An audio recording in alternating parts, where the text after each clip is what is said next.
तो देखो मैं आपको अब फिल्टर का एडवांस फीचर यूज करना बता रहा हूँ, एडवांस्ड फिल्टर है ना।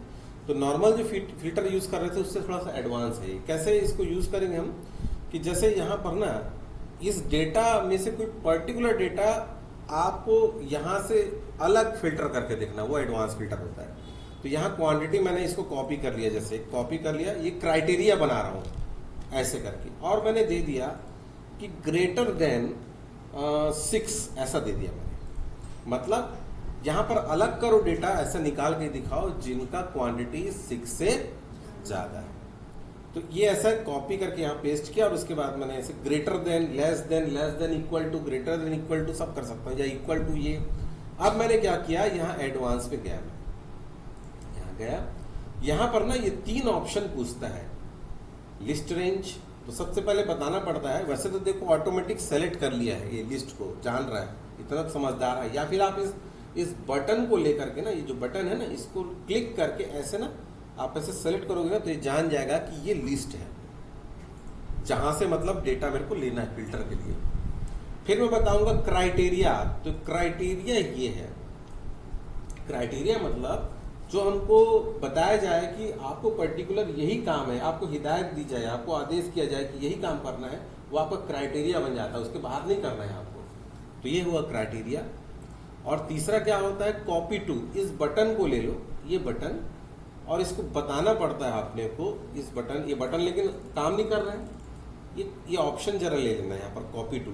इसके बाद ये कॉपी टू का ऑप्शन काम करेगा और बता दो कहाँ फिल्टर करना है, यहाँ की, यहाँ की, यहाँ, जहां भी आप क्लिक कर दोगे ना, अब आप ओके करोगे तो वहीं पर डेटा क्या होगा, फिल्टर होगा। अब देखो यहां पर ना इनमें से कौन सा डेटा निकाला जिसकी क्वांटिटी 6 से अधिक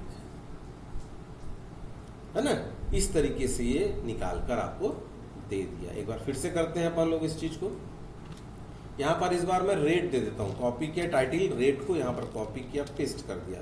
इस बार मैं लेस देन इक्वल टू कर देता हूं 15,000 नहीं 20,000 कर देता हूं। 1 2 3 4, तो छोटा और बराबर। मैं गया एडवांस फिल्टर में, सबसे पहले लिस्ट लेकर के ये मैंने बता दिया कि ये हमारी लिस्ट है।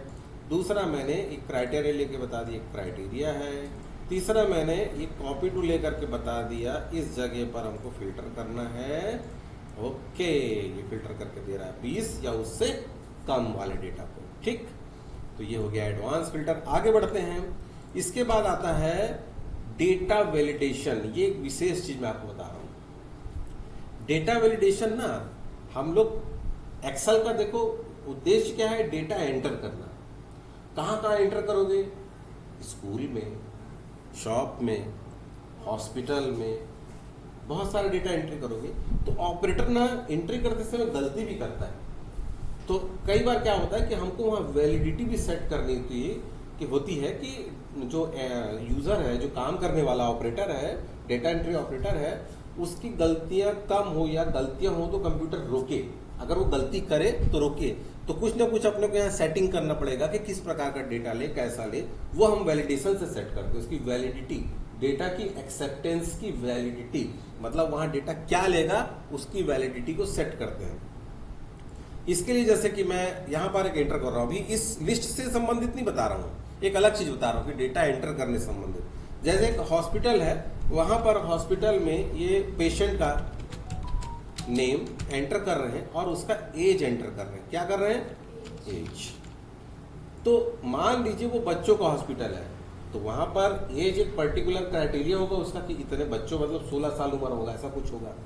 तो मैं इस रेंज को सेलेक्ट करता हूं और यहां पर एक वैलिडिटी सेट कर देता हूं। डेटा वैलिडेशन में गया और बता दिया, इसमें जा करके सेटिंग्स में बता दूंगा कि डेटा किस फॉर्म में लेगा, नंबर के फॉर्म में लेगा। क्योंकि एज किस फॉर्म में रहेगा, नंबर के फॉर्म में।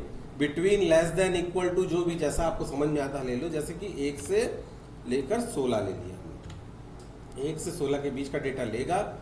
फिर मैसेज दे देते हैं, ये तो सेटिंग हुआ कि नंबर, एज किस फॉर्म में रहता है, नंबर के फॉर्म में ना।